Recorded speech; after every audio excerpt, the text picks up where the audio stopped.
Hey, what's up, guys? Chris Fluck here. This is the Chris Fluck Podcast, episode 14. Today's guest, we have on Brad Modrich. Now, Brad, I think it's been a few weeks in the making. Yeah, right? We've been chatting it up for about a month now. Finally got the opportunity to sit down here. Now, just to kind of talk about what were you up to last week here? We're going to try to record on Wednesday. Get a call. I was down at my annual, Yeah. I'm in a direct marketing business called Stream. Yeah. It was our annual convention. It was such an amazing event. I got a chance to sit with the owner at dinner on Saturday night, and he just kind of shared with us his vision and what we had going on for the next few years.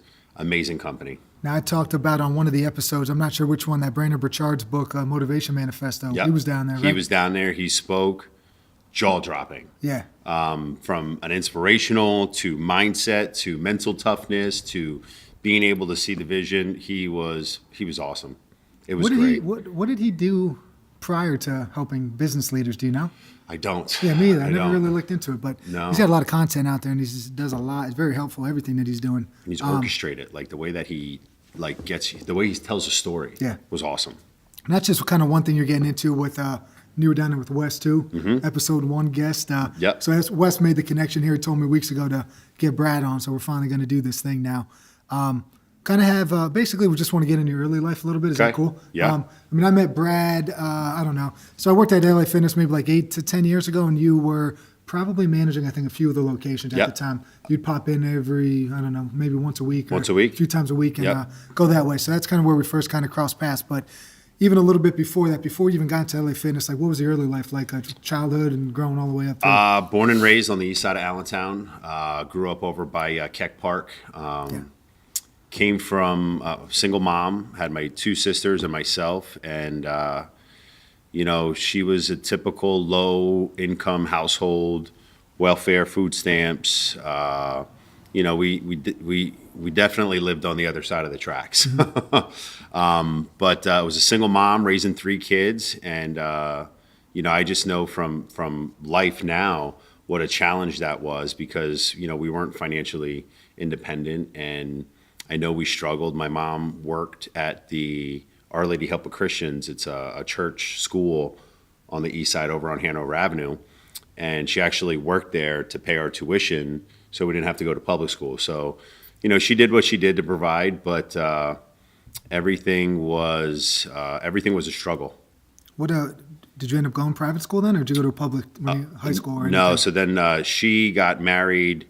She was married a second time, then she was married a third time. On her third marriage, I moved up to Whitehall, and that was like my 9th grade year. Yeah. And that's when stuff just went downhill. Going into high school, like 15 years old? Yeah, 14, 15.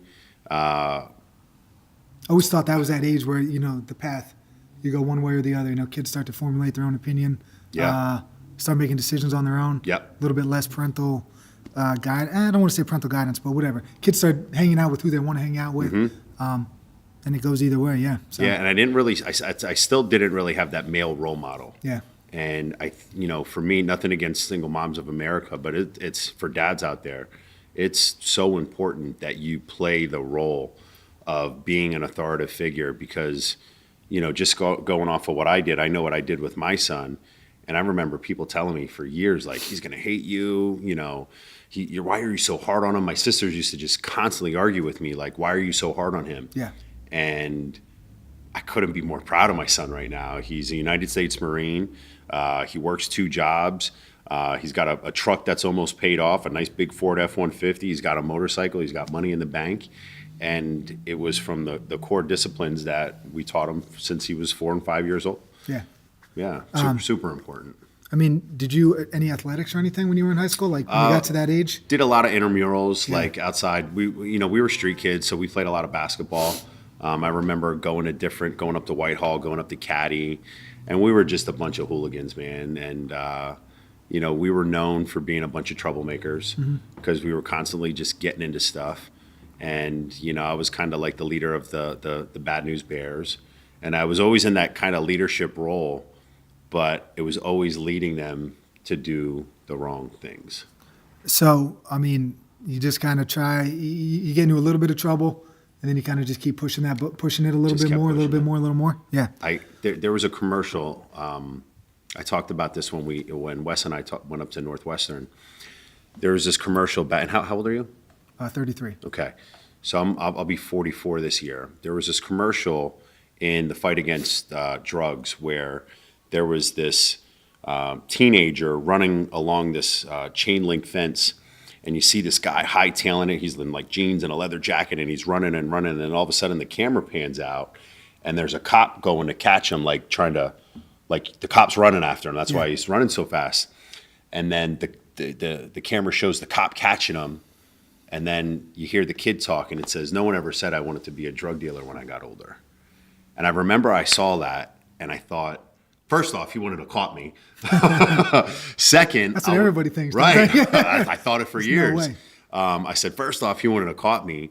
And I was like, yeah, I do, because I watch movies like Scarface and, The Godfather and all of these gangster movies where not having a male role model, I looked to the streets, and then, well, first I saw it on TV, and then I took to the streets and I tried to find guys like that on the street that I saw in the movies. Start to emulate that. And then, you just start to create this persona of, being a gangster and doing what you want to do and saying what you want to say and going where you want to go.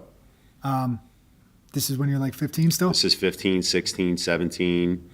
Then I got arrested. I failed my senior year. And just not going to school? Just not going. I think I missed like 78 days my senior year. Yeah. I just didn't go. And again, mom not really paying attention, stepdad not really paying attention. They were kind of in their own little world. It was like, oh, he failed. It was kind of like where I know if my kid gets an F on her report card, you better believe something's happening. You know what I mean? Yeah. And I got arrested 17 and sold a car stereo going into my second senior year. And well, let me back up. Going into my second senior year, I thought, okay, I got to get my stuff together. Like there was some accountability. Like you got to start doing better. Yeah. I started to kind of like evaluate my life, and I'm like, I'm obviously not good at doing bad things because I keep getting in trouble. So I was going to reform, and then going into my second senior year, I got in trouble again, and I was stealing a car stereo. And make a long story short, 2 weeks prior to me getting arrested, the Marine Corps recruiters were at the high school. And I was, again, being a smartass, and I was doing the whole Benny Hill salute and just being an idiot. Yeah. And I took this guy's business card, Sergeant Ware, I'll never forget him, and I got in trouble. And when I got in trouble, I called the kid's parents, and I was like, I can't get in trouble. Like, I won't be able to go in the Marines if I get arrested. He was like, okay, just have your recruiter call me. And I was like, I'll talk my way out of this. I do everything. Yeah. So I called the recruiter. I'm like, Sergeant Ware. I was like, yeah, I want to sign up, but I need you to call, Mr. Llewellyn and tell him that I'm joining. He was like, okay. So they did the whole thing. Charges were dropped, and then Sergeant Ware called me, and he was like, all right, time to let's get you sworn in. Let's start the process. And I was like, yeah, about that. He was like, no, you're going. He was like, either that or you're going to juvie. Yeah. And then that's how I got into the Marine Corps. And I went into the Marine Corps, and I loved guns. I loved fighting, and I loved self-defense, like all of that, what the Marine Corps kind of encompasses. I was in heaven. I was like, yeah, I found what I love to do. And I started kicking butt. I graduated boot camp, almost honor man, was doing really well, was excelling. And then I got in trouble again. And in the same area you grew up, or? No, down in North Carolina. So you got in trouble down there too? Get in trouble in the Marine Corps. I did get a general under honorable discharge. I didn't do my full 4 years. I did like 2.5. I got a medical discharge for my back. Coincidentally, after I got in trouble, I fell back into training, and just my mindset wasn't right. I wasn't packing properly. I wasn't doing the things that I was doing when I was excelling. Yeah. And I got injured. So then I got a medical discharge. So I come home, and we're sitting at the good old Copley Segerbun one night. I don't know if you know what that is. No. It's like a VFW up in Copley. It's like where still there? Oh, still there. It's like Copley. where the old Germans go, right outside of Whitehall. By the mall or no? But right up by the mall, by the mall. Yep. Yeah. And it's a place where you get like 50-cent shots and quarter beers. Mm-hmm. One of those kind of places. So we're just sitting there one night. You gotta know somebody to be a member. You got to be a member, right? You pay like $25 for the year. And they still do like skeet ball in the back. Yeah, it's a good game. Yeah. So we were sitting there one night, me and my buddy Bill, and he said, "Let's move to Florida." Like, let's go. And we literally woke up the next day, packed our cars, and jumped in a car, and we moved down to Clearwater, So you're living Florida. that Scarface life down there, maybe, or no? Well, In this Florida? is when it all started. So the guy that I went with, his father used to own a lot of the nightclubs up here in the Lehigh Valley. He also owned a club called the Fox up in Bath, Yeah. adult entertainment club, nightclub. And he had I call him my cousin because we're that close. I took his resume and I started applying at nightclubs, and I got hired. And mind you, I'm only 19 at the time because I went into the Marine Corps when I was 17. I got out, it was like 2.5 years. It was 19 turning 20. And I started applying at these nightclubs, and I got a job. And here I am, 19, running a strip club. And I thought, what 19-year-old wouldn't be in heaven? Seriously. And then this is when, and now mind you, at this time I only drank, I was like, I drank 40s, and I wasn't a big drug guy, and I was kind of anti-drug in terms of like use, and I got involved with ecstasy, and it went from using to buying 50 to buying 100 to buying 500 to 1,000, and then all of a sudden this whole thing that we've manifested for all these years about dealing drugs. We were 20, 21, 22, making anywhere from 15 to 30 grand a week, and you're only going to get in trouble. Yeah. And It's then, late 90s? yeah, this is mid 90s. Mid-90s? Mid 90s. And then I got busted. And at that point, that's when I knew that this was the path that I was leading. Like, I was destined for this. It was almost kind of like serendipitous to a point where I expected to get arrested. And We were talking, like, before we went on about that scene in Goodfellas where, yeah, the kid gets arrested, he gets out, and everybody's like, yeah, he broke his jaw. Yeah. And that's You what thought I that was felt your like. moment? Yeah. I thought that was my moment. I thought this was part of the game plan. This was expected. And It's only a couple years. You get back out, whatever. Figured 4 years, I earned my bones. And those of you that never been in that situation, in incarceration, you could do one of two things when you get incarcerated. You can truly reform and hang with people and connect with people that really want to do better and that know that they made a mistake, or you could literally hang amongst the den of thieves and become a career criminal. Like, the same way that I crafted the skills to do the positive things, you could have easily turned that in, and you could figure out how to flip a brick into two and make fake money, and anything you could possibly think of. You can connect with people in prison and you can come out a better criminal. So, but it comes back to the individual, though, too, right? There's Absolutely. People, yeah, right. So people talk about the prison system and whether or not it's flawed and whatever, and I guess that's a different conversation. But at the end of the day, it just always comes down to the individual making decisions. It's always accountability. Right. Yeah. So, the system might not be ideal, but still, that individual could make the most of it. Yep. Basically.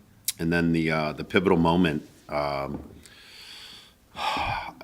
went out, I was smoking a cigarette, and I was telling you this earlier, I was on the compound, I just got released, and there was a gentleman who was probably like in his 60s, 70s, and he was smoking a cigarette. I went out on the smoking deck, and he turned to me and he looked and he said, "Is this what you're going to do for the rest of your life, kid?" And it literally felt like I had the oxygen taken out of me, and I was like, absolutely not. And that was my defining moment that I decided to turn my life around. And you were 20? I was 23. 23. Turning the life around. How Federal many prison. more years were you there, though? I was Past there that for point. 4 years. So that was year one? Yep, that was year one. And you said your first year you were pretty much by yourself. Yeah, first year, because in the federal system, you can get transferred and you can ask for a transfer because Yeah. it's federal. It's not like state where you got to stay in the state.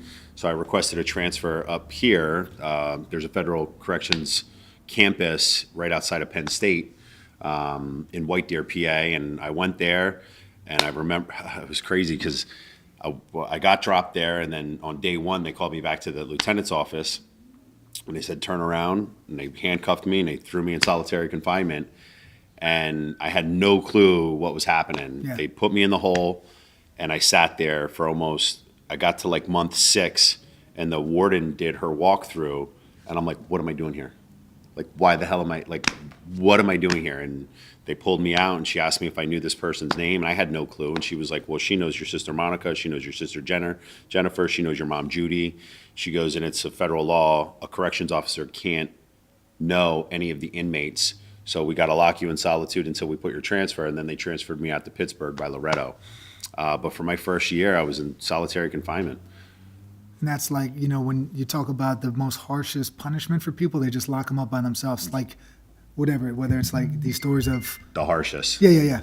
Terrorists getting locked up somewhere. I mean, they're just putting them by themselves somewhere. It's called the hole. Right. And it's just you and your thoughts. You and your thoughts. And you learn a lot about yourself. Yeah. And I remember thinking, like, how did I get here? Like, how did I get here? And I just started retracing everything in my life and, you know, from... Was that cigarette story before the solitary or after? That was right when I got out of solitary. Right. But I remember thinking, like, how did I get here? What am I going to do? And I never read a book in my life. And I remember I got to the point where I made reading a game.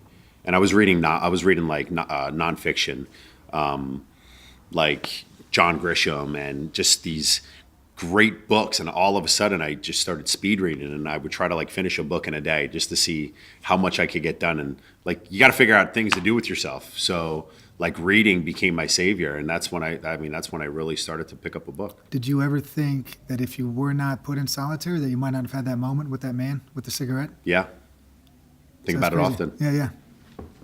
Yeah. And you know that you could have... Things happen for you and not to you. Yeah. Nah, it's cool. I get goosebumps from it, man. Is what it is. Yeah. It is. It was life-changing. Yeah, reading though, I think honestly, like, not to, say like 8 to 10 years ago, maybe it was like kind of became a thing for me, and it's pretty much is a life-changing thing, just reading. And for us, we're exercise guys. We're fitness guys. Yeah.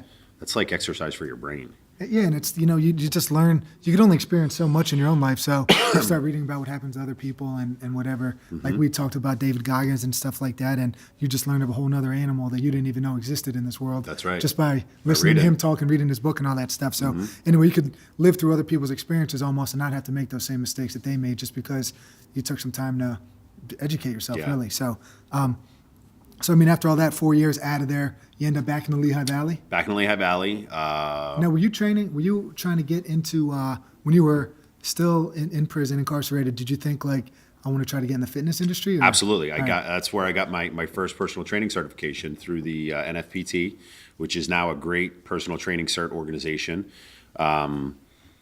Got certified there, and I remember reading books on how to build a business plan and how to do this and how to do that, like how to market a gym. So when I got out, like my game plan was I was going to open up a Gold's. I was like, I'm going to open up a Gold's.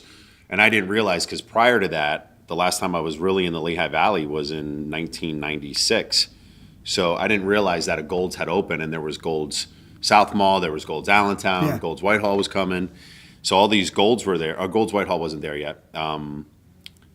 But I called Gold's Corporate, and they're like, we got gyms there. So that kind of diffused my game plan. So I went over to the conditioning center. It was over on the south side of Allentown. It's where AAA is right now, over there, same building. And a woman by the name of Shelly Pulaski Fisher, who I will forever, ever be indebted to. I was extremely transparent with her. I told her I just got out of jail, and I got my certification, and I'm trying to turn my life around. And she gave me a shot. She was like, I'll hire you as a trainer. And I started personal training and picking up clients, and kind of turned into management and selling memberships, and, worked with a couple good buddies of mine over there, Mike Kurtz and Chad Harris. We were kind of running things over there at the conditioning center. And a guy coming in by the name of Billy Shotwell was trying to sell us. He was a Precor rep. For Precor machines, and he came in. He was like, "Hey, did you hear about this LA Fitness that's coming?" And I've seen him previously down in Florida, and I was like, "No, when, where, what?" So I went and got in contact with LA Fitness, and I left the conditioning center, and I started as a membership counselor down in Warrington, at the Warrington location, and then that was in 2000. That's right outside of Philly. Right outside of Philly. So I was driving an hour and back, and at the time, my wife, who was my girlfriend at the time, she was pregnant with her daughter Natalie, and we found out she was pregnant July of 2003, and she was freaking out. And I was happy. I was just like, I'm a kid. Like I'm against abortion. I think, when you have the ability to bring a life in the world, that's a responsibility. So I was excited. Like when she told me, I was just like, yes, like, let's go. And she was like, what do you mean? I thought you were going to be mad. I'm like, absolutely not. I'm like, let's go, let's do it. And she was like, but like, we're not financially stable. I said, listen, the one thing I never, ever will worry about is money. Like I know how to make money. Yeah. Like, don't even worry about it. So we went up and I was with that same guy, Bill, that I was down in Florida with. What was he? Was he doing fitness stuff too? Nope. He's an iron worker. So we went and we did a family trip up to the Poconos and we were staying in this cabin. And I was like, I need to get my stuff together. I was like, 30 grand a year ain't going to make it for a family. Can you get me in to be an iron worker? So he's like, yeah, when we get back on Tuesday, we'll take you in, we'll get you sworn in and we'll have you start your apprenticeship.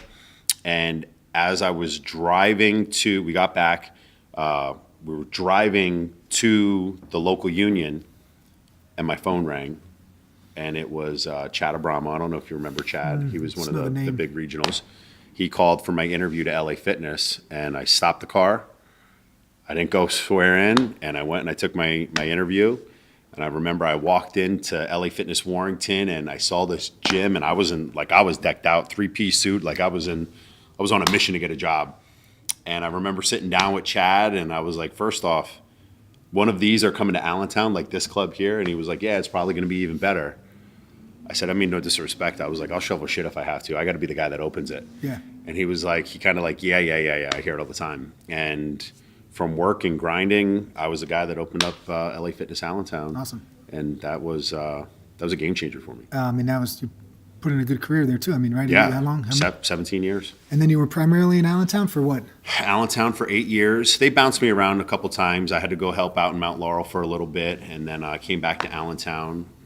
But I was there for 8 years, and then in 2011 got promoted to vice president with them. And then I oversaw anywhere from 12 to the max I had was 22 clubs. And then it was just grind. Probably around the time, probably 2011, 2010. I don't know. It's probably when I started, I think, actually in the Easton one. I remember you, Chris, and I even remember saying, I think your PTD was a guy by the name of Josh. You remember Josh? Was it Josh? I remember saying to someone. We had a few. Yeah, you ran through. Yeah, there was high turnover. But I remember even when Wes said, hey, do you know Chris? I was like, yeah, absolutely I know Chris. Because I remember I used to watch, I always played the observation game. And I would watch how you dealt with your clients and I would watch how you would interact. And I would watch the functional part of the training that you would put in where you weren't just sitting there counting reps. And I remember saying to someone that he's not going to be here long. Like I remember having the conversation with someone. So when Wes said, oh, do you know Chris? Yeah. That was the first thing that came to my mind. I was like, yeah, like, of course I know Chris because of the quality of the trainer that you were. So I think at that time too, I got ACSM certified. So that was a 4-year thing. And at that moment, I think I was finishing college online. So I had to get a college degree before getting the CSCS, the NSCA one. Mm-hmm. So I was like, I'm putting in 4 years. No, I'm not going to re-up my ACSM. Like I didn't even study, do a CEU for it because I was like, I'm going to take the exam for the NSCA. So the LA Fitness plan, I don't know if 3 to 5, I don't know what I said, maybe 2 years I was going to stay in. I'm staying a little bit over 3, but we were talking about it too. Just had an intern in here and it's like, that was the best experience you could get because it's like thousands of appointments over the course of a few years. So, and you're getting, teenagers and you're also getting 75-year-old people or somebody just out of the hospital, somebody who really needs to lose weight because they're overweight. Like you just get the whole gamut of everybody. Yeah. So it was a good experience, especially right away. Like I don't think you could beat it. No, you can't. Yeah. And you got a quality product that goes along with it. And I think too, I think you even sampled some trainers out. Like you showed up in the book one day. I did. And I was like, I bought training. Man. And I didn't know. I thought I was getting canned or something. No. I thought it was like a meeting with the boss. Because I wanted to train with the best. Yeah, I was like, and at that time too, somebody might have actually lost a job recently there. And I was like, oh crap, I wonder what the heck's going on here because your name was in there. No, that's cool though. They're just sampling out some stuff. Yep. But I do remember that too, yeah. So put in a good career in LA Fitness. Put a good career in LA Fitness. Last year was when? December 15th of 2018 was my last day. So what are we at? 4 months? We're on 4 4 months. months almost to the day, I think. It's been Whatever it is. life-changing. So yeah, which actually brings us to the good part because you were there for 17 years. Yep. Some of the stuff I like to talk about, some of the stuff we talked about before, kind of taking control of whatever's going on in your life. So I've noted you were just at the conference last week or the whatever you want to call it, the yearly event. That's with one company, Stream, right? Yep. But then you also have Conflict, the I apparel. have Conflict. You started that when you were at LA, though, right? I did. We started that. I actually started it. The first day it came into inception was May 1st of 2009. And we were watching a UFC party. We used to do like fight nights when UFC was like really, really crazy, crazy big. Yeah. And I remember Affliction was the brand. Yeah. Remember Affliction, Yep. right? All the tough guy shirts. Oh, yeah. And All the badasses wore those. right, all the bad, right. I had a whole wardrobe of them, which I will not wear pants, no more. Right? Those, like MMA And style, the pants, board right? short style things, Yeah. wherever they were. Yeah. Affliction. So I remember, you might even know my buddy Jay Sell. We were sitting there, and Affliction came on, and he was like, F Affliction. He goes, Conflict. He goes, everybody loves Conflict. He was at Steel. Yeah, he was at Steel, Yeah. yeah. I said, I'm putting that on a shirt. I go, what fighter doesn't love Conflict? I never did anything with it. And then fast forward to like 2014, made some really, really bad business mistakes, lost a ridiculous amount of money, making some bad investments on it. And the purpose of it was we were going to create an apparel brand for fighters, for MMA, jiu-jitsu, UFC, that whole UFC type of apparel brand. And the concept was that you conquer your conflicts. Like you don't quit, you don't tap out, you keep fighting the fight. So after I was going through all these challenges from making some horrible business decisions, I was about to quit, I was about to tap out, and I said, you'd be the biggest hypocrite in the world because the concept of the company is to not quit. Yeah. So I had to just sit there and I was like, okay, how can I use this to what's important to me? Obviously, I told you about my son. My son broke the mold on millennials because millennials get a bad rap where they, everyone says that they're entitled, they're lazy, they're impatient. I will stand on top of the mountain and say this, that's not true. It's not the millennials' fault. They're just a product of their upbringing and their environment. It's their parents' fault. So we're going to point the finger at anybody. Don't point them at the kids. They're just doing what they're taught. Yeah. It's the parents' fault. And we talked, sorry to cut you off, but like the whole thing too, we talked about just some of the podcasts we listen to, and when they talked to Jocko Willink about it, he's just like, it's always just Extreme Ownership was his first book, so it's always the leader's fault. So if you can't get a kid to do something, it's not the kid's fault, it's your fault. It's your fault. 100%. So you just got to figure out a way. You have to almost be like a chameleon and talk to these people in a way that they're going to understand and comprehend, because if not, then the whole team's going to suffer. The whole group suffers if people aren't doing what they're supposed to do, and then it always comes back to the guy at the top or the woman at the top. And Absolutely. So, yeah, when I saw that too, we've been talking for a few weeks. I didn't see that part of your the conflict. It's fairly new that when you released that video, I feel like 4 days ago almost, that kind of outlined that, and I was like, this is perfect talking points. Honestly, you're working with millennials. The second part, if you even want to go that route, now we'll go into it. To empower women and create independence in women. That one, with the core value for me was I watched my two sisters literally bust their ass every day. And I've seen them just literally create this persona of what it takes to be an independent woman on their own. And then I thought, how is that important to me? I have a daughter, and I don't ever want my daughter ever to, like, I even tell my little girl, like, you don't even need dad. Like, I'm going to help you. Like, you're going to figure out how to figure it out on your own. Like, and I'm doing the same disciplines that I did with my son that I'm doing with my daughter. And she is a little powerhouse. How old is she? She's just turned 15, and she gets up every morning, and I've been blessed, Chris. I haven't had to wake my son up since he was probably about 12 years old. Every morning he gets up, he's on his own, he makes his own breakfast, and my daughter, seeing my son do that, she does it now. When she started high school, she's up at like 5:45. She comes down, she gets ready, she makes her own breakfast. Like, she's just like, you ready to go? Like, I don't have to do anything. And this is all just from setting those core disciplines in them.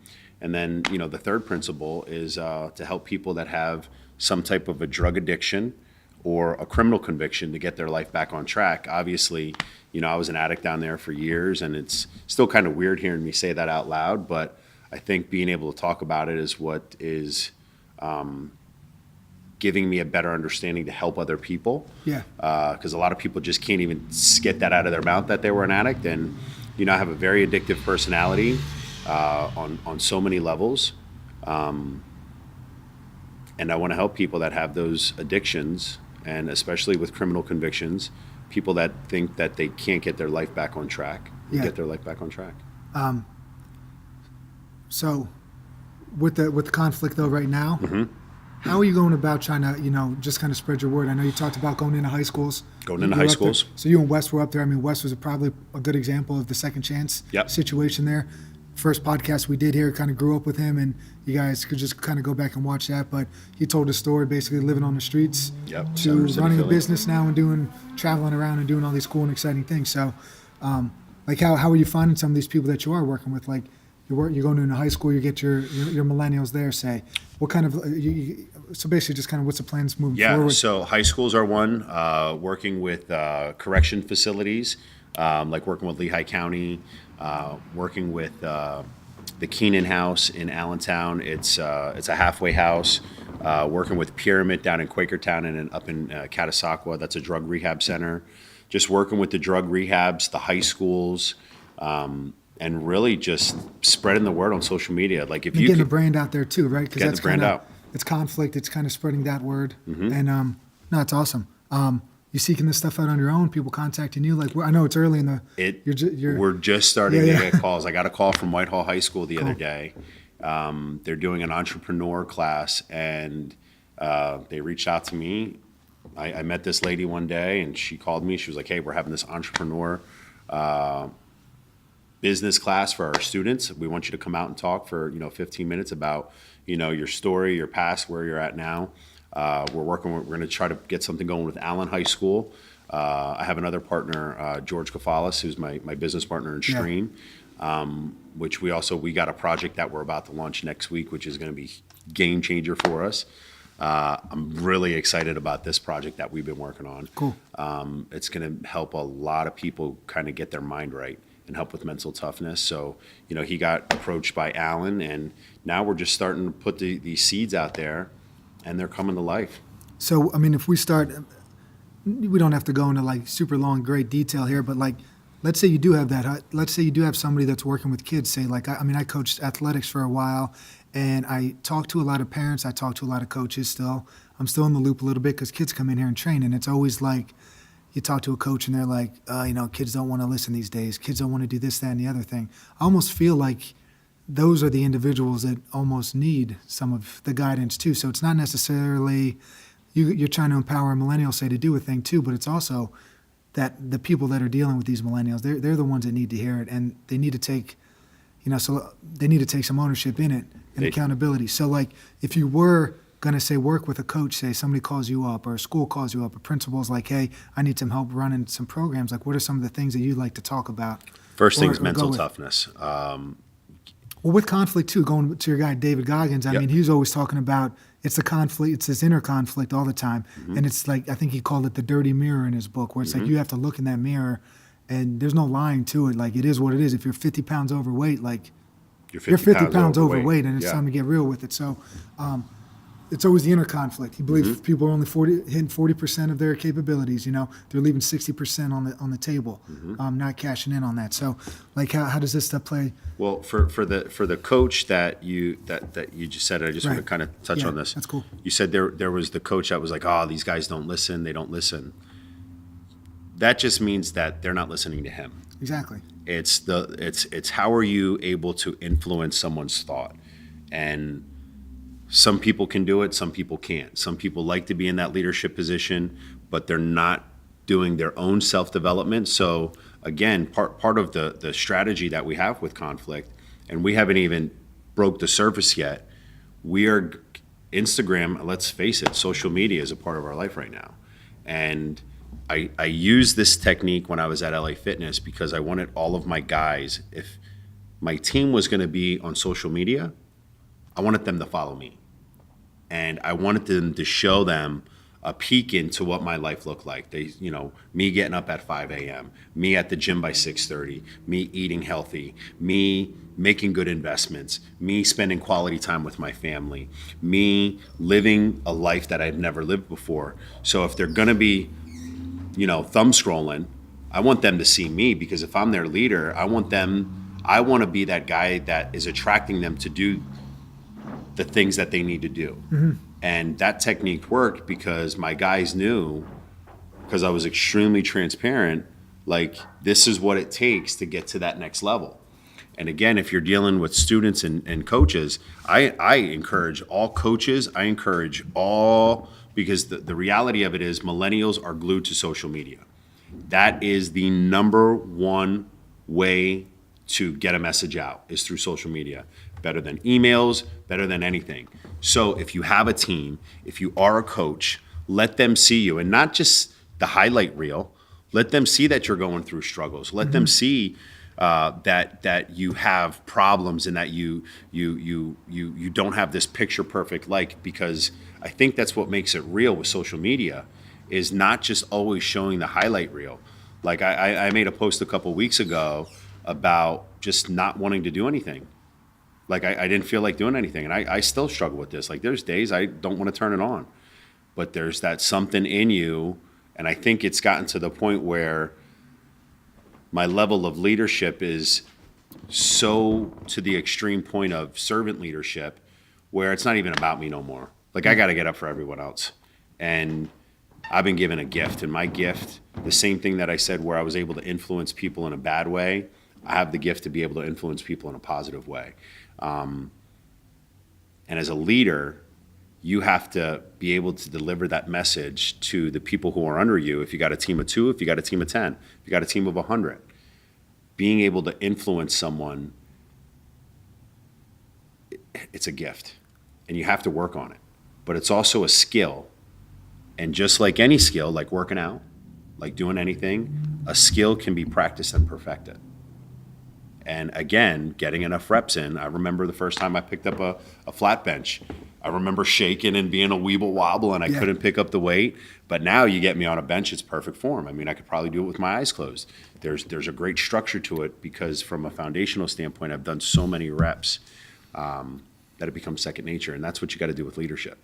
And I think, too, with the kids, too, I don't know, it sounds to me that it's almost a connection thing, too, where it's like in order to get people to do not what you want them to do, but basically to motivate people, you got to have some sort of human connection. So with the kids now, too, like, you might not be able to, it might be difficult to connect with the kids, say, every day if you got 20 kids and 8 of them are just going to be on their phone all the time. So if you could almost show them, hey, I'm reading this book, I'm getting up and I'm working out, then they're like, wait, you were up at 5 today running? Yeah. Or, wait, you read a book every week? Or, they'll ask those questions. Absolutely. Like, what the heck's going on?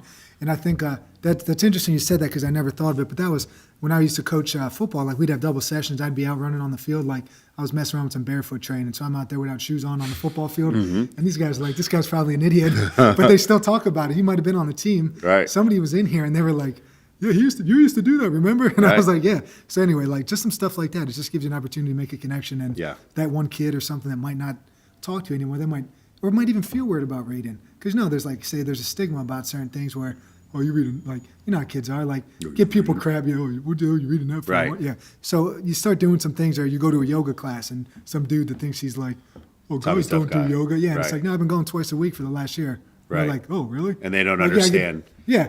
That an elongated muscle, a more flexible muscle, you're going to be able even to just pump getting more your mind muscle. right. I mean, honestly, it doesn't really matter what you're doing. Like, anyway, yeah. So I think it's cool. I think it's connection, and you didn't really say that, but I think that's kind of it. So that's with the kids. I think the issue too is, I think that Brandon Burchard book talked about it. There's basically a worldwide failure in leadership. So I think and it's hard to find coaches, and I get it. So I'm kind of in that environment with athletic coaches and not like business coaches per se, but it's hard to find good coaches because there's so many sports teams now, and it's like, the kindergarten and first grade have a team. Who's going to coach that team? It's somebody's dad, somebody's mom, only because nobody else is coaching it. So then, they might not know how to get them to be a leader, basically. Mm-hmm. It just might not be something they're used to or accustomed to because they don't have the repetition. So, yeah, it is tough. And then these kids need leadership. Like you might have needed leadership when you were a teen. Oh. You might have, who knows, you found a coach that could connect with you and do something, I don't know. So multiple ways to kind of make the world a little bit better. And I think it's kind of, I don't know, it's always, I wanted to bring this up too, the freedom of choice. Like when you were in prison, it was, you made that decision that you were going to do it. And, I talked about this Man's Search for Meaning book in another podcast where he was in a concentration camp, Viktor Frankl, and it was like, one thing that those guards could never take away from him is his freedom of choice. He always had the ability to control what was going on in his head, and he didn't want them to take it away from him because he saw everybody else around him that once they lost that, once they gave up and they felt that they didn't have a choice anymore, they were dying. Mm. They just gave up on life and stuff like that. So, I don't know. I just think it's all kind of... It's such an important part, man. Yeah, it's all connected there. It is. I want to move to your second part, too, though, with the females. Yeah. So I got a daughter. She's 1. Yep. I've started a couple years ago doing some camps for young girls, and I think, like, these are the girls. My whole thought process around it was, like, everybody wants to coach, that the MMA stuff's cool, the football's cool, basketball's cool. And I'm like, these girls are getting hurt left and right. They're the ones getting these devastating lower body injuries. And I'm like, nobody's coaching them. So anyway, I started some camps a few years ago. Ended up, have been, anyway, the first year we did it, I have some high school athletes that run it, help me out, girls basically, just so they have a female influence there. But, I have a daughter too now, and it's like, I'm trying to give kids in general, but then especially girls, just like a cool environment. Like I had a high school lacrosse team. I probably told the story a bunch already, but she was all pumped coming in because she banged 20 push-ups, and that was the max number in gym class. Once you got to 20, you were good. Nice. So she did a few weeks of working out, and was like at first they're like, I don't know about strength training, but then they're feeling good, right? So she's feeling awesome about herself, and it's like you see the confidence going. I think it's super important for girls to have this. It is. So I like to kind of use it through fitness. Use fitness to kind of, not to bring Goggins up all the time, but he said that's probably the best way to prepare your mind is through physical challenges and pushing yourself. So I like to do that component. Any other stuff that you do, like when you talk to girls? So for me, when I talk about women, one, I want them to understand, and I'm working with a core group of some women that are influencers on social media that have followings from anywhere from 30 to 500,000, that they do not use the booty pics and they don't use the half naked bodies to be able to influence people. And, the first thing because right now, I went through my kids' feed the other day, and the girls that she's following, I was on block. It's just, they are so absorbed into the outside that they're not doing anything for the inside. And the reality of this is just the world that we live in. A girl could post a pic of, her booty and look really sexy and hot and get, let's say, 2,000 likes, where if she posts something that's emotional and inspirational, it'll get 200 likes. And that's just the world that we live in right now. For whatever reason. So for girls, we're going to start doing some work in some women's group. And I know it's a very finicky world to get into, because it's a challenge for a man to come in to this world of ultra power. This past weekend, I got a chance to meet some amazing women. We do and with Stream, we do this program called the Women of Power. And it's everything about glorifying women sticking together. It's about women performing together and not letting it just be a man's world no more. And again, growing up, being the only boy with all girls, I know the challenges that, the women in my life went through. And it also needs stuff that we're doing. We got to work with those alpha women. So my wife, talk about alpha women, she is like the epitome of alpha woman. And she don't take no crap from me. She don't take no crap from anybody. And just having her being able to give back and teach, she's starting to create her own team, and she's teaching young women, how to operate a business and how to run a business and entrepreneurial kind of the experience of what it takes to get to that next level.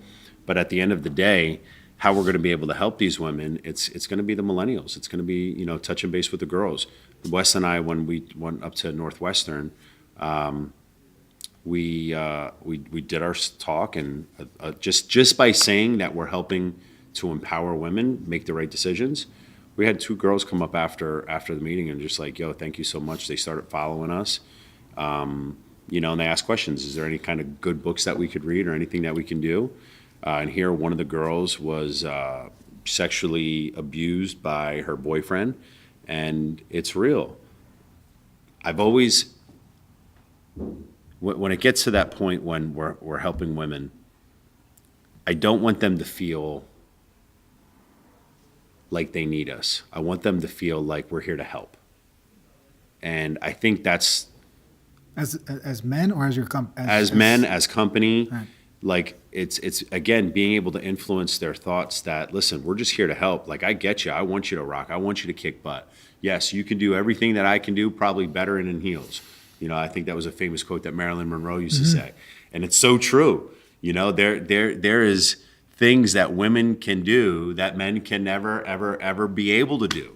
Well, I have a 1-year-old currently, so I know. Yeah, you know what I mean? Even at that mean? level, when you first have a child, and it's like, we talked to another couple that had a baby, and the father was struggling in the sense that sometimes that baby was just going to cry if you held her. Mm-hmm. And there's something that the mother has that the father doesn't have, in terms of nourishment and more than just nourishment. It's just tending to him. So it's like women have these skills. They have a skill set that just men don't. They don't. I don't want to say they don't have it, but it's not as refined or not. I don't know. Right. But I get what you're saying. There's definitely different qualities that Yeah. women have, and they're all positive qualities. And I think it's good to kind of encourage them to, like, it's okay to, to be a teenage girl and to speak out on something and to know that you have a choice and you don't always have to listen to somebody. And I don't know. Yeah, it's good. Yeah. It's awesome. But and the one thing I got to say though for women is guys got to fall back. And what I mean by that is I've seen men that I've worked with where an alpha female would come into the room and all of a sudden they would catch feelings. Like when I see it, like for me, and I don't know if this is because of how I was brought up and just the life that I lived, when it comes to male, female, gender, race, color, creed, homosexuality, doesn't matter what, I see humans. I don't care what you do. As long as you're doing ethical and moral things, yeah. Right? As long as you're doing the right thing, I don't care what you are. If you're performing and you're kicking butt as a woman, show me what you're doing. I don't care if you like to put tutus on the weekend. Doesn't matter what, as long as you're not hurting anybody, you're doing positive and moral and ethical things, have a ball. Yeah. Do your thing. You know what I mean? I don't care who it is. And there's so many guys out there that put their guard up when they see women outperforming them. Like, I praise it. And we need more men to praise those women. Like, publicly, like, praise them. You would do it if, like, we all praise Dave Goggins. If there was a female Dave Goggins, would you be the same? Because maybe it didn't hit you or it didn't hit you on an emotional level, or he didn't curse as much. But as a guy, we like that. But when you see a woman doing it, it's almost like bias. So, like, when you see those women doing those things, praise them. Like, praise them. They need it. I agree. Well, not just them. We all need it. But let's put another focus, like, work together as a team. And then the social media stuff, too, with girls. The author's Jonathan Haidt, and I forget what his book is. I didn't read it yet, but he was on with I just listened to an interview. And, I mean, even just the mental health and the suicide rates and stuff with social media. And, you talked about it earlier with yourself where it's like, 9 out of 10 times all you see is this positive stuff out there, and everybody's just going to compare themselves to that. But it's like, say I'm a gym owner and nobody shows up at 5 a.m., I'm not going to take a picture of that and put it online. I'm going to put on the picture when I invited 12 friends in here and everybody looks like this is the place to be. Right. Nobody's putting the negative stuff on. Nobody's seeing it. And it affects people because everybody's comparing. And especially when they're fragile. We talked about the guys. They hit that fork in the road, I mean, girls have things going on too where it's like, they see certain things and they feel that they might have to be a certain way. And it's kind of crap and it's unfortunate. And I don't know if there's... One word. A transition. Leadership. I hope so, but I mean, it's us. It's over. You got to overtake all of the negativity somehow, some way, and that's the tricky part. It is. Could happen. Yeah, it's gonna happen. Yeah. Yeah. last part. I mean, the first, I wanted to, well, we kind of talked about it. I mean, it seems that Stream's a second chance company. I know some of the guys you're working with. Stream's I know everybody's awesome. got a story. And, you know, if you didn't have that second chance, you know, you wouldn't be able to do it. But at the end of it here now, too, a lot of this stuff is giving you the freedom to do what you're doing, right? Mm-hmm. Now, are you and your wife, do you have a little business going We on, do. too? We just opened a full-service medical spa right across from Lehigh Valley Hospital. Complete aesthetics from Botox, fillers, lashes, microblading, chemical peels, laser hair removal, full-service spa. Cool. We got like 7 employees working for us, and she's just kicking butt, man. She's like kicking butt. Good. And it's like on a whole other level. Nice. Like, I mean, we're getting to the point where we're talking trash, like who's going to outmake each other this year. That's like, cool. I'm going to make more money than you. And she's like, no, you're not. Maybe be able to retire early then. Yeah. That way, I don't know, man. I don't think I'll ever retire, man. A Yeah, lot of just do people whatever. say it. I love working. Yeah. I'm a workhorse, and you know. You're at a point, though, too, it seems, where you have the freedom to choose whatever you want to do. So you're going to choose to do the things you want to do. You don't have to do something. Yeah, and Stream definitely provided a financial relief to be able to kind of do what I want. Awesome. It's been a blessing, and I mean, There's all timing stuff, too, what it sounded like. I mean, before we went on, we just kind of went into some details on things, but and then even going back to, you know, the cigarette conversation you had, it was just it's all interesting timing. You know, you get moved to a jail, and you just, somebody just so happens to know your siblings and your mother. It's like, how did that happen? right. So then they throw you in a freaking hole, and then, you know, it's just weird. It's a weird chain of events how things work out, man. It does.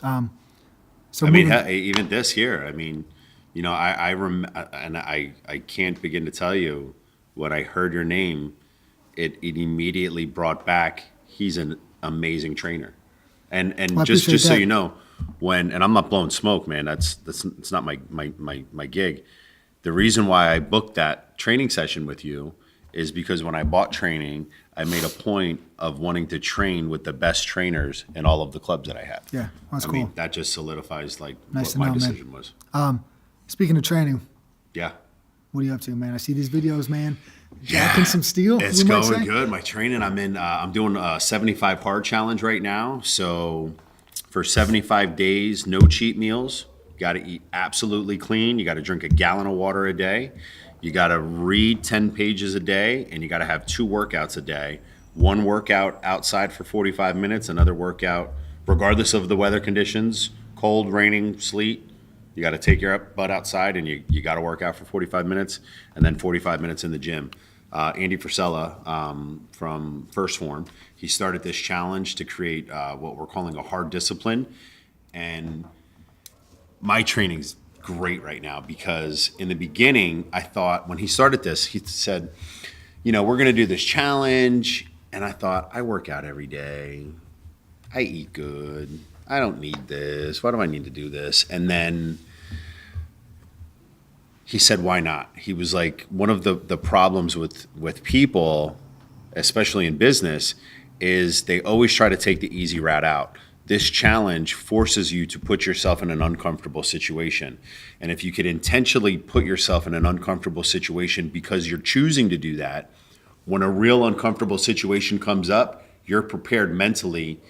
And for me, every time I hear a problem, see a problem, I'm leaning into it. Yeah.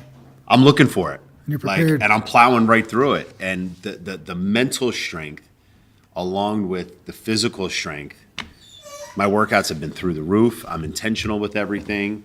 What's your outside workouts like? It's either going for a run, going for a walk, run. Most of the time, because I used to have driving time and where I found out, the other workout, 2 nights ago, I did a workout outside because I didn't feel like walking. I did what did I do? 100 push-ups, 200 sit-ups, 300 air squats. And I just repeated that.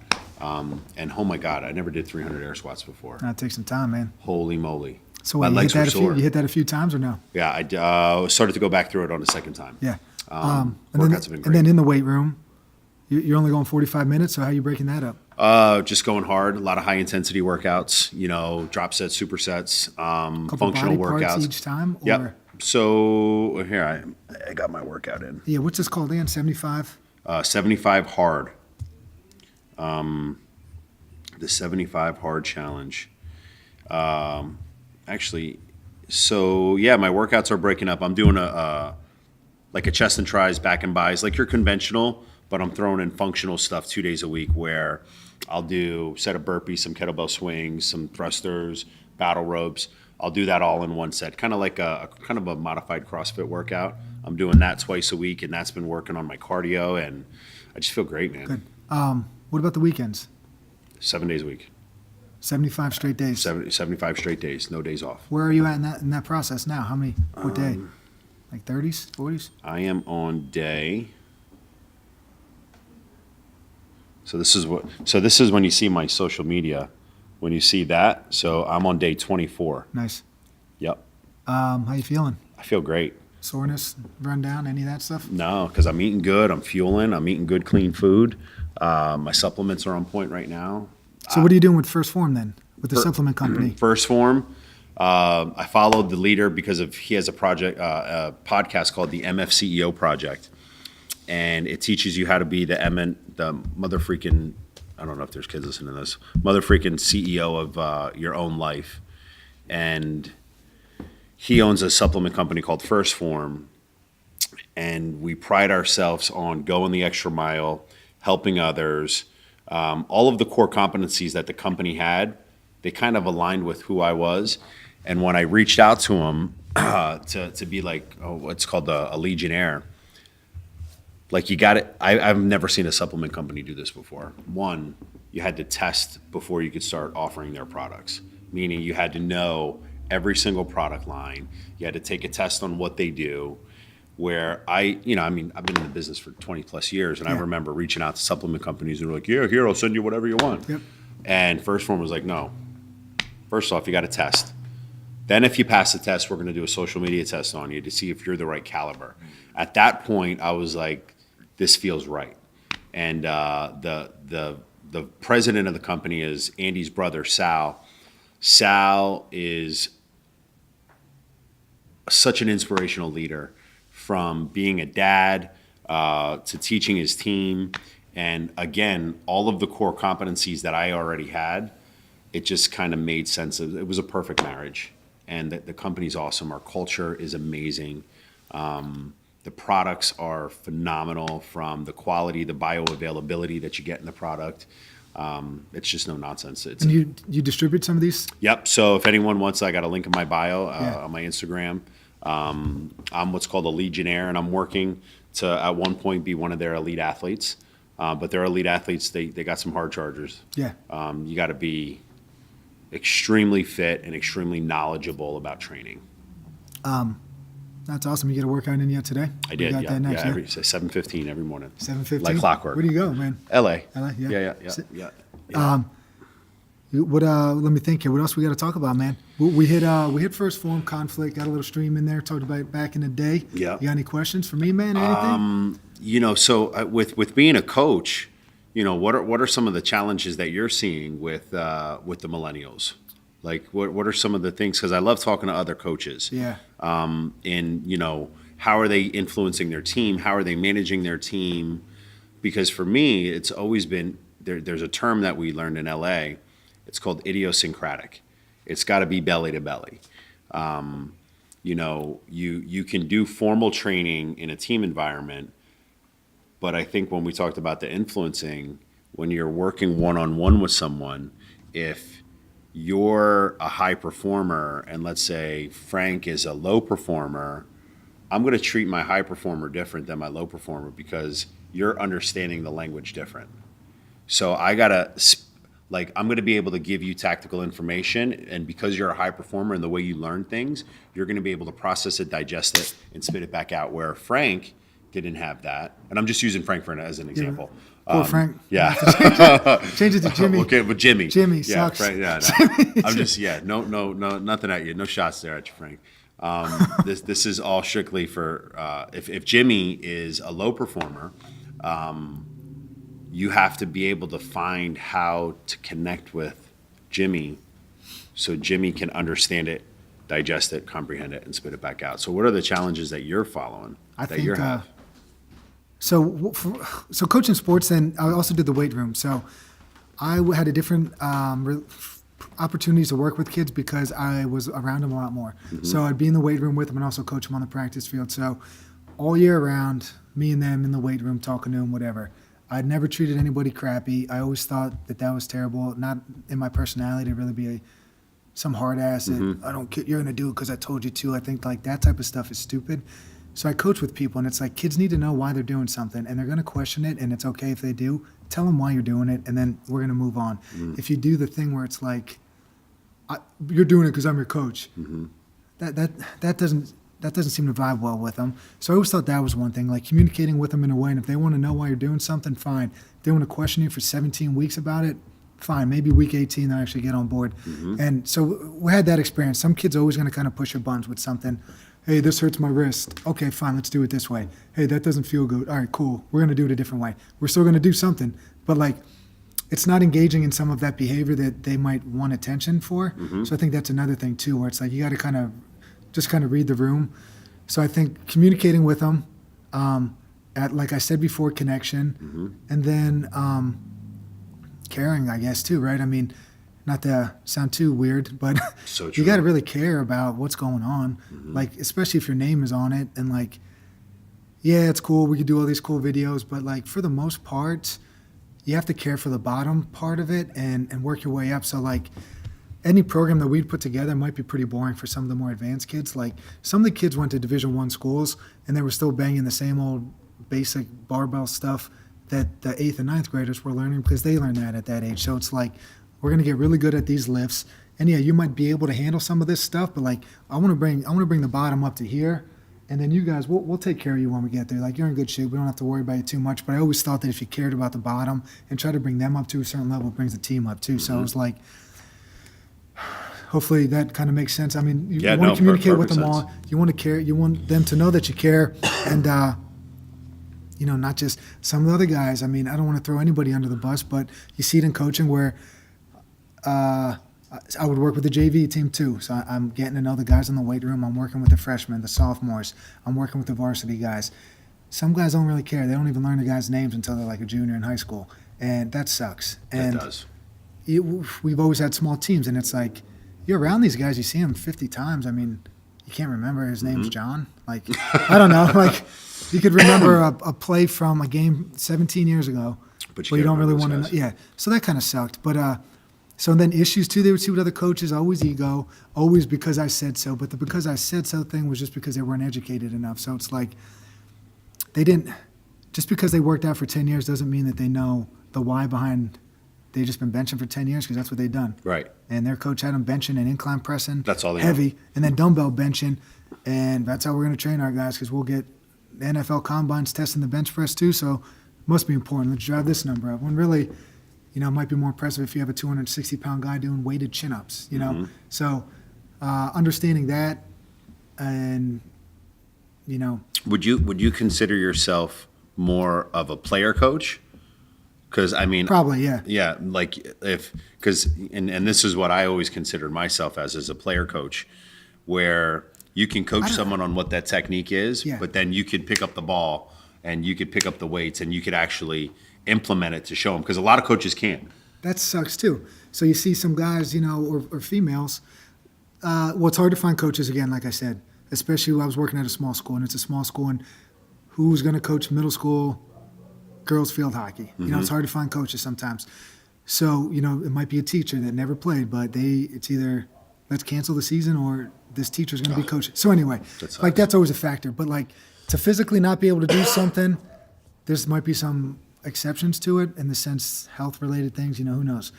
But I think that's important too, and that's why I thought too, always walking the walk was important. Yeah. Like I didn't want to be an overweight guy telling somebody the importance of eating healthy. Drives me I don't crazy. want to do that. I never understood it. I didn't. I wanted to be out there working out, see me in the weight room in between sessions, see me in the gym before they came in one morning. Leading by example. I will go to practice for a double session at 7:30 and I was at work already. They were like, what? You know, stuff like that, you know. That's doing great. a session from 5:30 to 7 then going right to the school. So I thought it was important to do stuff like that. That's what makes you a great coach. Yeah, but I mean, I don't know. You always have a lot to learn too. So I always think, I think I have the ability to just kind of read a room sometimes too and just get a good feeling on what's going on. And you could tell if a drill's not going well, stop it, move on. Like, you have Call this an great audible. drill in your mind. Hey, we're going to bang this out. We got a 12-minute session here that I'm working with these 7 guys. We're going to do this. But if it's 6 minutes in and it's like their vibe's just not there, guys, let's just switch it up. So just some stuff like that. Read in the room. Always had a workout plan, a card that these kids would track everything. I think that was good for accountability, and they could see what they were doing. So in the sense, I wasn't telling these guys to do something stupid. Like, there's a reason for everything. Your front squat went up 55 pounds in a year. Nah. Like, Right. your bench is up 35 pounds. That's why we're doing it. You're progressing. Yeah. Right. Or we would do some stuff where, they would have to do some tempo lifts that would suck. Where 6 seconds to lower the bar in a squat, it's gruesome when you have the weight on there. And why are we doing that? It's like, just give it some time, guys. All right? Trust me. Yeah. Just I give got it you. time. It's going to be all right. So then in the beginning, too, it was always tough. Some exercises I was a big fan of front squats for, we would do cleans as well. So I think the front squat builds a great foundation for lifting heavy weights and cleans. Kids' wrists would hurt all the time. So that first year, I had to fight that battle with everybody. And it's like, guys, we just need some time to develop some flexibility, whatever. And then 3 years into it, nobody's talking about it, except for that one kid that shows up every 2 weeks and it's not really putting in the time now. So I don't even know what led me to this route. Yeah. In terms of We're your talking question, about but coaching. walking the walk and all that stuff. Walking the walk, yeah. Yeah, so that's kind of it too. And then physically not being able to do some stuff. I guess not required, but I would highly recommend that you're physically capable to do some stuff as a coach, I think. I And agree. not eat, your pregame meal shouldn't be hoagies and steak Burgers sandwiches and and pizzas and 20 wings. I see so many times coaches, just especially the kids, like you took a leadership role. Yeah. You have a responsibility, you have an obligation, and you have a duty. Like, that's your job. Like, you are to be the person who sets the bar. You're the person who leads by example. And as a leader, like the 2 things that I absolutely love about LA, because I had it even as a young hustler, I always sold something and I was always leading. So it was just a natural transition how that happened in LA, because I love selling. And my my first love was fitness. Like, I love fitness. Like, I love working out. Yeah. Like, I truly love it. Like, I enjoy the sweat. I enjoy the endorphin rush. And for me, a lot of people used to say, oh, you're a great salesman. No, I just love fitness. Yeah. And that transfer of energy, that transfer of emotion just comes off. And as a coach, you got to be able to do that same thing. Yeah. And it's how you look, how you feel, how you walk, how you talk, how you eat. Like, the kids are always watching.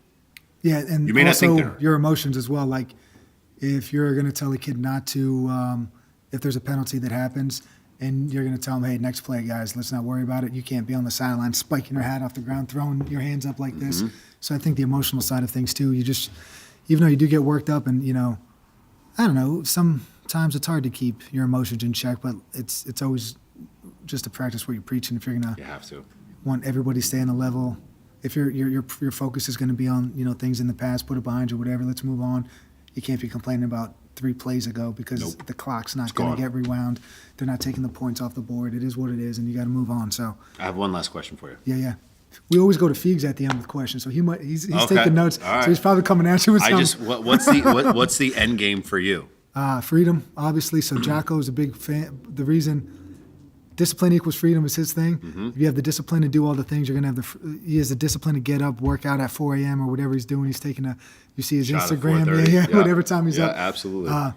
He has discipline to get up. Did you get the Dichotomy of Leadership yet? I didn't read it, but yeah. You have it? Okay. I have it, but I didn't read it yet. And last year I didn't. My resolution was not to buy a new book because I had like 50 that I needed to I'm get with through. ya. So that was, and I completed my resolution, but I didn't really I put a decent dent in it. But anyway, the freedom to, so basically I have a daughter too now. So work, I talked about it already. Trying to get down to like a 4-hour work day in terms of appointments and physically having to be here. Trying to get some other people going a little bit. I like working with the youth. So now that I'm not coaching sports out of high school anymore, camps and stuff like that. So each year I'm trying to add like another 2 or 3 speed camps. Pretty much have that situated for this summer. I want to try to transition that into post-summer and try to find a location maybe where I could run something indoors I don't know, stuff like that. Free up some time. I live on a horse farm. I want to be home a little bit more. I want to be available for when our daughter's older. I'm thinking I want to put a gym in our barn, man, up top. We clean it up, get some electric in there, work a few hours from home. Loving it. Stuff like that. So social media stuff I need to work on. This site, Patreon, there's some, you could get content out there in a way and have people support things that you're doing. So I would like to maybe go that route a little bit too, just so, doing podcasts like this where I once a week, but if you could kind of get some support, financial support basically. So you give out product or you give out videos or whatever, people will just say they gave you some money. So maybe we could get two podcasts a week going or 3, and I don't know. Get some try to take it that sponsors way. on. Yeah, sponsors, things of that nature. Get some people Mm-hmm. supporting you. Not a lot, but just a little bit to Help. yeah. So yeah, that's kind of the next step, which I've been saying this since the new year, trying to figure out this site, and the best way to go about it has been a hassle. And it's kind of the next level thing, next step. So it's but now I'm kind of at that point where I have somebody helping with the man hours in here so that it could free me up to do some stuff. So still getting up at the same time, but instead of getting up at 5 and coming in here leaving my house at 5:15, I'm able to stay home some days till 7. Nice. Everybody's still sleeping, so I could work from 5 to 7 and do some stuff. So slowly getting there. Yeah. Fiegel time, man. Let's go. This guy's got the hard hitters. Let's go. So the 2 questions I have, the first one is it bases back on the millennials and getting people with initiative around a business or a program that you're running. And this could be posed to both of you, this question, that when you're starting your business, what's the importance of getting proactive, loyal people into the business, whether they're employees, interns, just supporters, volunteers? Yeah, you want to go? Yeah. Your people are the most important part. So when you're starting a new business, I don't care if you're doing a training studio, I don't care if you're doing an insurance office, the quality of the person that you bring on your team is a direct reflection of you. And when you bring these people on, I think it's probably priority number 1 that they understand what your core values are and what your core principles are, so that way when they're working for you, they're going to be a direct reflection of what those core principles are. And to somebody who's just looking to maybe hire someone just to fill a spot or fill some time, you're only as strong as your team. And it is so important, and I used to say this for years to my GMs, you hire slow and fire fast, right?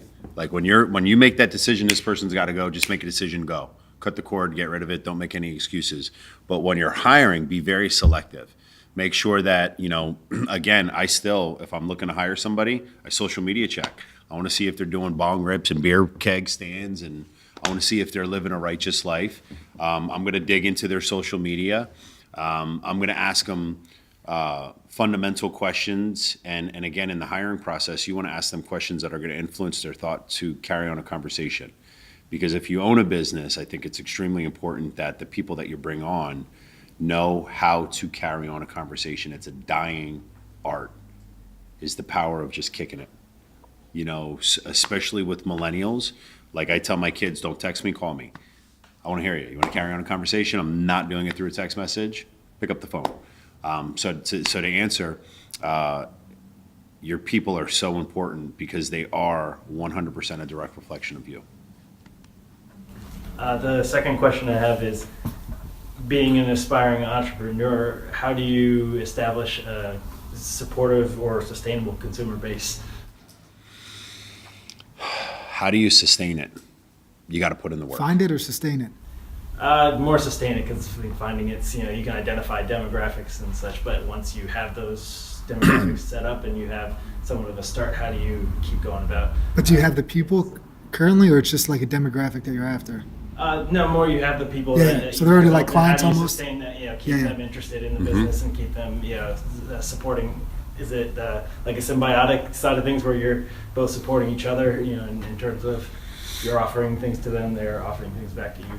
Or what sort of methodologies do you go about keeping that base? Well, being in the fitness industry, once you retain those members, customer loyalty is everything. And to be able to gain the loyalty of your customer, you have to give yourself unconditionally. And I think that's an important part of, let's just use training, the training studio. He's doing, Chris is doing, and, all personal trainers out there that have studios, and I'm just using this as an example. There's trainers out there that are going to, and I've seen it, and I know Chris has witnessed it. There's trainers that are just going to sell you whatever you can just to get your money, and then they're going to put you through some BS workout. But where you're going to gain that retention, because that's what we're talking about, how are you going to sustain them, how are you going to retain them, is staying connected with them on multiple levels, not just as a customer, but on a personal level. And that personal connection, here, I'll give you a great example. I've had the same insurance guy since I was 16. Same guy. Like, I am absolutely loyal. Even if I'm paying more, I'm loyal. I'll take First Form. There's so many cheaper products out there. But why? I am loyal because I follow the owner, I believe the owner, and I'm loyal to the owner because of what he provides as an entrepreneur. So as an entrepreneur, especially how competitive everything is right now with social media and companies being able to use bots now. Now there's bots on Facebook. Like, I'm getting Facebook bots now. It is so competitive. It's the Russians. Yeah. They're after you, man. How you're going to stay competitive is you got to be able to level up, and you got to make that personal connection with people. And I'm a firm believer that the loyalty you're going to get is always going to be based on your actions and how you're operating versus the product that you're selling. Because First Form, it's a great product, all those good things, but I'm bought into the owner. And I support the owner first, and now he just has a great product. And there's a reason why he has a great product, because he's a great leader. It just kind of correlates. So in business, as an entrepreneur, as a new entrepreneur, you have to be able to go above and beyond the call of duty, because that's what's going to give your loyalty. And it's those little things. It's the personal connections. It's with First Form products, every time you buy a product at First Form, you get a handwritten thank you in every single package. Handwritten. You know what I mean? And here, we just opened up the med spa. We implemented it starting this week, where every time someone gets a product or makes a service, it's handwritten from the owners. Thank you. Thank you so much for choosing me. I appreciate your business. I can't wait to see your pictures from your wedding. It's those little connections that's going to differentiate you from your competitors. And I think too, like just in the fitness stuff, and probably solid too, just being at a commercial gym, it's like it's always it's easier to keep people than to find new people in terms of like, so with this business, one new person for me coming in, training with me is like, it's a game changer in terms of just everything. So I need to keep those people, because there's not 20 people walking in here every day. It doesn't happen often. So keep the people that you have. And like, if you have to spend all your energy, like say you do this big promotional thing, you get 100 new people at $10 a month. 50 of those people drop out. You're not always going to get 100 new people every year, and eventually those numbers start to shift where you're losing more than you're actually bringing in. And then 5 or 6 years down the road, like a commercial gym is going to close down because they're the cheap person for a while, but then eventually, all right, the next $10 gym opens up, and then 60 people go to that one. And then, so I think the focus should be on retention, like pretty much what you said, and take care of the people that look for you, like look to you for advice, and take care of them, and hopefully you can make it out that way. Do you know who Zig Ziglar is? You heard that name, Zig Ziglar? I'll never forget this. One of the many reasons why I got completely bought into LA. The owner, Mr. Welch, came out. It was January 15th of 2005. I remember the day. Came in. We were doing a big member appreciation day. Came in with his entourage, sat down at my desk. The first thing that he ever said to me, first words out of his mouth, Mr. Welch, the owner of LA Fitness, he said, people don't care how much you know until they know how much you care. And if you can implement that into your business, really and we talked about this in coaching and how you operate, and millennials, they have to know that you care. People, they need it. They need it. People really don't care about. I mean, I used to have guys that would have diarrhea of the mouth. I did this, I did that, I did this, I did this.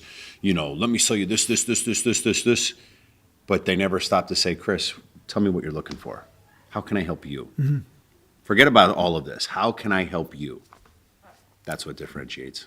And I think too with the kids too, it's like, I mean, parents work now. Both parents are working and they might not have, parents just might not be as available as they used to be. So they might not maybe feel the love and they don't. need, so.